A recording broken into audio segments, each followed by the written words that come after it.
Good morning. You're listening to Slices of Wenatchee. We're excited to bring you a closer look at one of our top stories and other important happenings every Tuesday, Thursday, and Saturday. Today, a packed house at Eastmont Junior High signaled deep community concern as East Wenatchee City Council pressed pause on a controversial banner policy change. Before we continue, have you joined Neighbor yet?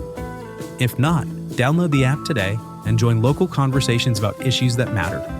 Neighbor is a site just for our local community focused on facts, not misinformation. Best of all, it's free for everyone.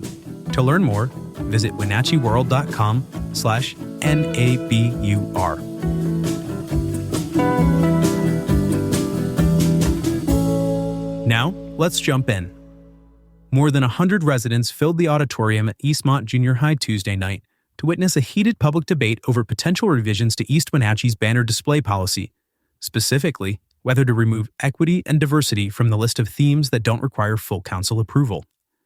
The policy, which governs banners on light poles across city thoroughfares, currently allows themes like federal holidays, sister cities, city-sponsored events, and equity and diversity to bypass a vote.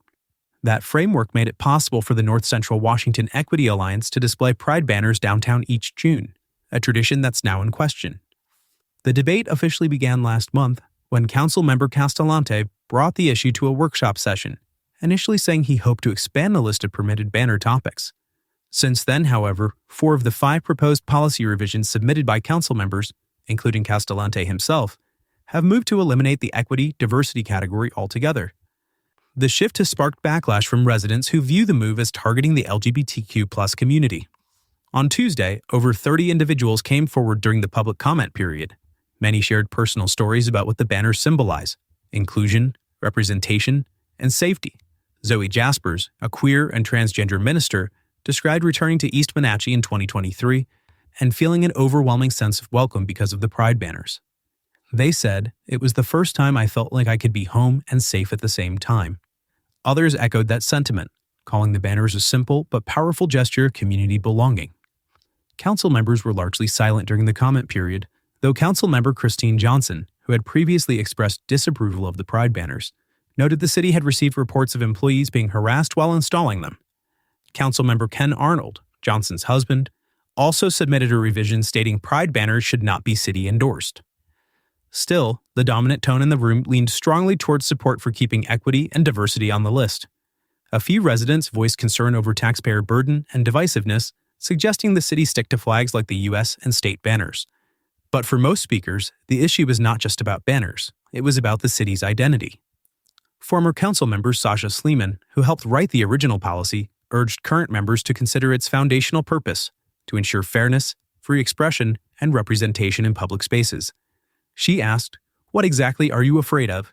Fear is a terrible foundation for public policy." When the public comment period ended, Councilmember Johnson quickly proposed delaying the discussion to a future workshop, noting the complexity of the proposed revisions. Councilmember Hepner pushed back, arguing that city staff had worked hard to make this public meeting possible and that the council owed it to the community to begin deliberations right then. But others, including Castellante, Arnold, and Stimmel, agreed with the delay. Ultimately, the council voted unanimously to table the issue. A motion to revisit the banner policy in March 2026 was rejected, and it remains unclear if it will return at the next meeting on November 4th or at a later date. For now, the current banner display policy stands, and pride banners, along with other equity-themed displays, are still allowed without council approval. City Attorney Robert Sidarius reminded the council that existing policy was originally crafted with legal safeguards in mind, referencing past court rulings on viewpoint discrimination. While the proposed revisions themselves may not invite legal risk, any future decision to approve or reject specific banners could. In the meantime, residents are left waiting and watching as their elected officials weigh the balance between inclusivity, governance, and public representation in shared spaces. For more, head over to wenatcheeworld.com.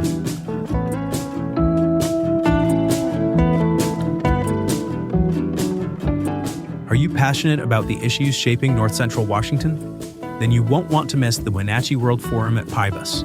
This monthly event brings together newsmakers and the community to dive into the topics that matter most. It's your chance to engage, ask questions, and be part of the conversation shaping our region's future. Have questions or need more info? Visit wenatcheeworld.com/forum.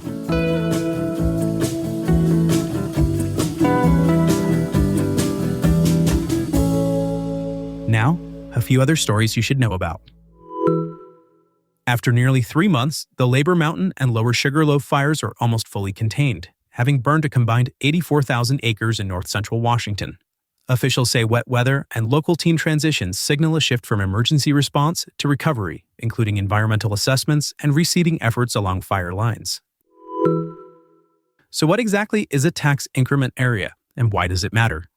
Chelan Douglas Regional Port Authority is proposing a 3,300-acre TIA in Malaga that would channel rising property tax revenues into local infrastructure without raising taxes. Projects like a sanitary sewer system are top priorities, aiming to turn vacant industrial land, like the old Alcoa smelter site, into hubs of economic growth.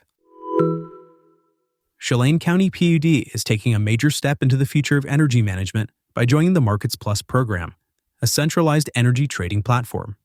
Officials say the move will help integrate renewable sources like wind and solar, keep electricity rates low, and support reliability across the region. The district will invest in new staffing and technology to prepare for the 2028 market launch. At Wenatchee Valley College, the rare and intricate art of printmaking is still alive and well. In the Mac Gallery this month, works by art professor Natalie Dotzauer and her students are on display, showcasing a variety of methods. From vibrant desert wolves to astronauts playing croquet, the prints are playful and precise. Dotzauer says preserving this hands-on medium, which requires bulky, in-person equipment, depends on ongoing support from the college and the community.